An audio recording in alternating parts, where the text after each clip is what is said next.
Yeah! So, I'm going to respond to a One Piece fanboy that left me a massive comment, basically trying to disprove everything I said in my last video about One Piece. Since I have nothing better to do, I'm just gonna debunk everything that he said. But I also don't understand why anyone would leave such a long message. It's kind of crazy, to be honest. But he hurt my ego. My ego got hurt. Because he thinks that he got one up on me, so yeah, I'm gonna respond to him. The first thing he said was, awakening isn't a new thing. This was the first time we saw an actual zoan awakening. And remember that the devil fruit awakenings only happen if the user is mentally strong, master the use of their devil fruit, and are physically capable for it. Now the first thing I'm gonna have to say is that awakening actually isn't a new thing when it comes to zones, because after Wano, and this is probably a spoiler for this guy, but Rob Lutzi and Kaku both awakened. At this point in the story, if you are mentally strong or whatever, that has nothing to do with the Devil Fruit awakening. Characters now get awakenings because Oda created a literal god as his main character, and the only way the story can continue is if old characters return, old villains, but they are also able to use an awakening ability. Let's be honest, Rob Lutzi and Kaku getting awakenings was also literally out of nowhere. And by the way, why is it that when Rob Lutzi and Kaku got their awakening, they didn't even change, like all they had was black flames around their bodies. They didn't get any new special abilities. Oh, they were slightly stronger, like that's it. And they had flames around their body, and the flames were just decoration. The second thing he wants to say is that, have you even watched the show? Which is kind of hilarious since I'm literally a living One Piece wiki. Have you watched the show? Becoming the Pirate King isn't Luffy's main goal. Yes it was. Like, Luffy has said over 1,000 times, I'm gonna be the Pirate King! Like, that's literally his only goal in life, to become a Pirate King. I believe that after Arlong Park, the Straw Hats all declared their goals in life, what they want to become. And Luffy said, my dream is to become the Pirate King. For Sanji, it was to find all blue. For Zoro, it was to become the strongest swordsman. For Usopp, it was to become the best sniper in the world. And for Nami, I think it was to draw the entire map of the world. But yeah, Luffy's main goal was, I'm gonna be the Pirate King. Every time he defeats someone, he yells, I'm gonna be the Pirate King. But no, apparently Luffy's main goal was never to become the Pirate King. This guy who left the comment said that actually Luffy admitted that it's going to be very hard for him to become a Pirate King. Yeah, it's going to be so hard for a guy who literally turned into a god, who has the most special and amazing devil fruit in existence. Yeah, it's going to be so hard for him to become the Pirate King. He's only the strongest character in One Piece. Literally stronger than the world's strongest creature, the strongest creature alive. Then he said that Pirate King is the most free person in the world.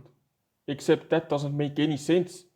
Because when you are the Pirate King, literally every single marine is going to be up your ass. They are never going to leave you alone. That does not seem like freedom to me. Cold T. Roger was the Pirate King, and they literally executed his ass. Okay, so now we are at the third thing that he wants to disprove about my video. And it's a long ass comment, so this one is going to take a while. It was foreshadowed in more instances than you said. The first instance was in Skypeia. They worshipped the Sun God, and also in the same arc Gear 5 pose, Sun God pose was there. And no, they weren't talking about the snake as the Sun God. Coincidence? I think not. I have no idea what he is talking about. Is he talking about the moment where Luffy's shadow was seen, where Luffy was dancing around the campfire? I already disproved this. It's ridiculous. Luffy danced in a goofy way, and then 800 chapters later, Oda is like, this is the sun god. I foreshadowed it because Luffy danced like this, and we saw his shadow, and later on, 800 chapters later, his shadow looks exactly like the sun god silhouette. Okay, but the sun god silhouette didn't exist. It never existed. The first time the sun god, the humanoid version of the sun god was shown, was in chapter 1018. Before that chapter, the sun god was a giant snake. There was no human, a guy who freed the slaves, a mythical figure in history. There was nothing like that. The first time it was ever established that there actually was a real sun god named Nika, a humanoid, not a snake, okay, a human sun god. Well, it was 1000 chapters into the story. In Skypeia, they worshipped a giant snake, and Luffy's shadow just happened to look like the sun god in chapter 1018. Like if Oda actually wanted to foreshadow the sun god, he would have shown the silhouette of the sun god or the statue of the sun god before he showed Luffy dancing in a goofy way with his shadow. And then 1000 chapters later, yeah, that was the sun god. I mean, it's shit writing, lazy writing, and you're trying to debunk me with nonsense. And by the way, other people were dancing around the campfire, and their silhouettes looked exactly the same. So are all of them sun gods? Are there 100 sun gods in One Piece? Apparently, there are hundreds of people in One Piece that have the sun god devil fruit, because when they danced around the campfire 800 chapters ago, their shadows look like the sun god in chapter 1018. So he keeps saying that Oda even said that the campfire scene is one of his favorite panels. Well, Oda should have said that, hey guys, this campfire scene is actually foreshadowing the sun god. That's what he should have said 20 years ago. But he didn't. And if you think that Gear 5 is bullshit, then what about Gear 3? For Gear 3, Luffy blows air into his arm, making it big. But how does air go inside his arm? There is no hole or anything there. That's irrelevant, because I said many times, I don't care how characters use their goofy abilities. I said many times that the sun god's abilities, I have no problem with the abilities. My entire problem is the fact that this ability came out of nowhere. Okay, and let's be honest, Gear 2 and Gear 3 also came out of nowhere. But at the time, I turned a blind eye because I liked One Piece, I was a fan.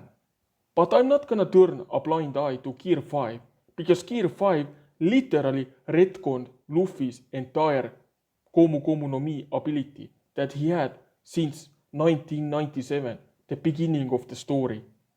So he says the same thing about Snake Man. I'm gonna ignore that because I already said what I think about these abilities.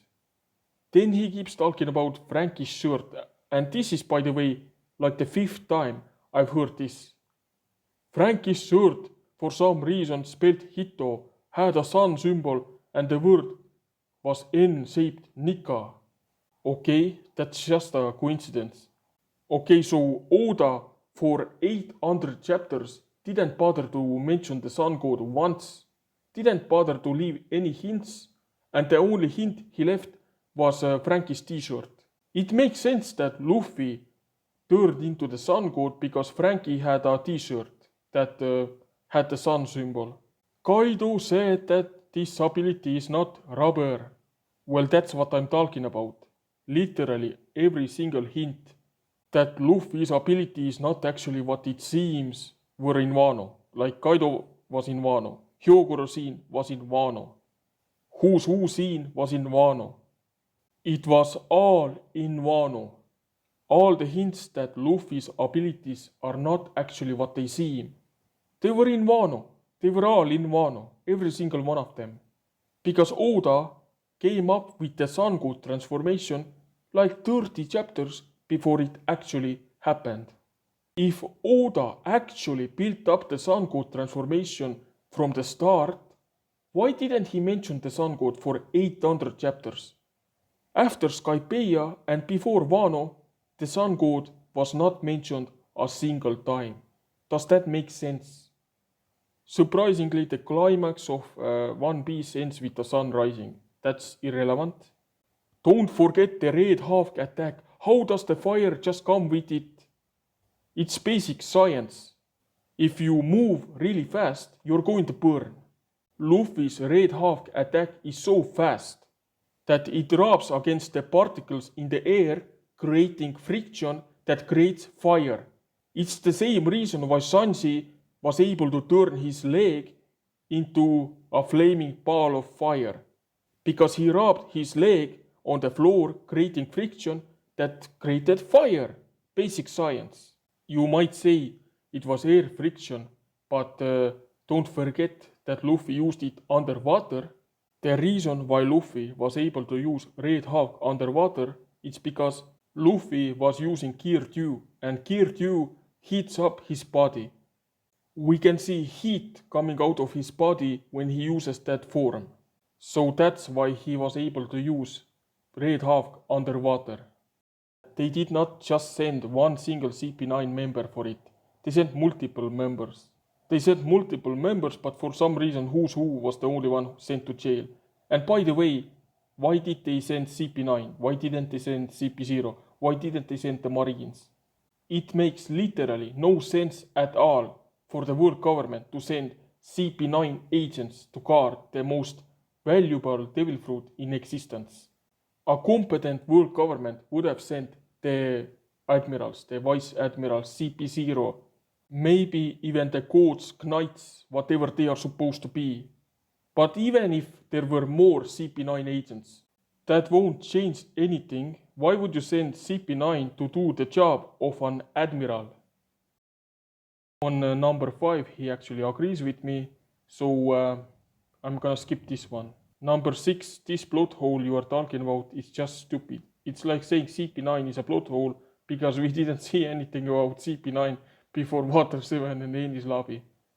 Okay, so the reason why CP0, why I call it a plot hole, it's because it was established that CP9 is the highest agency, and then CP0 appeared out of nowhere in Dressrosa.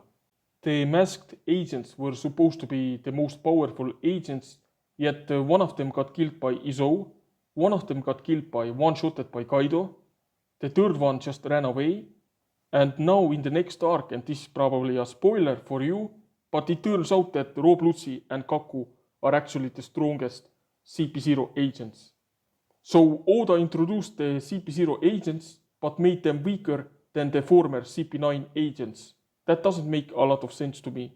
What was even the point of introducing these CP0 agents, these masked agents? We never saw their faces.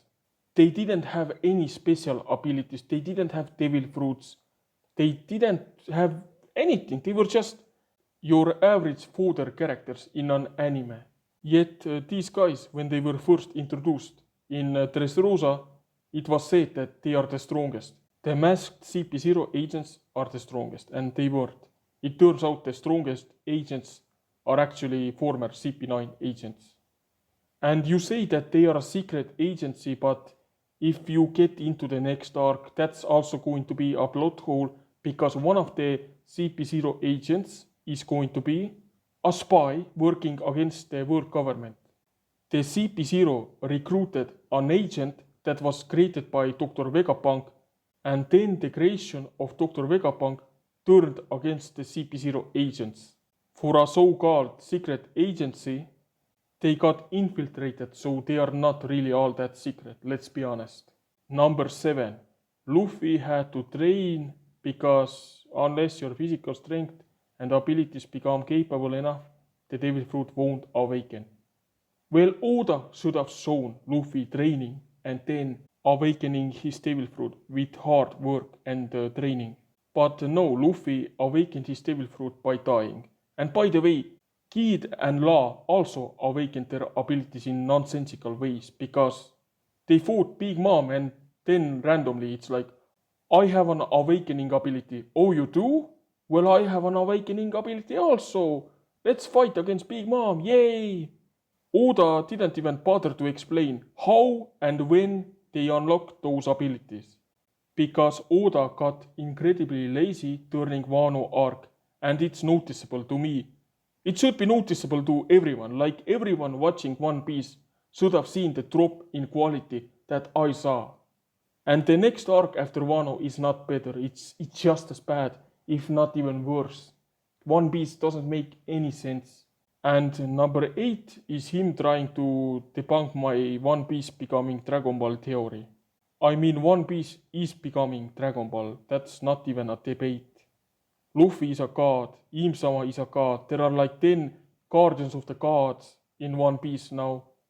When I said that Luffy's hair would have been blonde, that was obviously me trolling because I just wanted to make a joke about how similar One Piece is becoming to Dragon Ball. But yeah, that's all for now.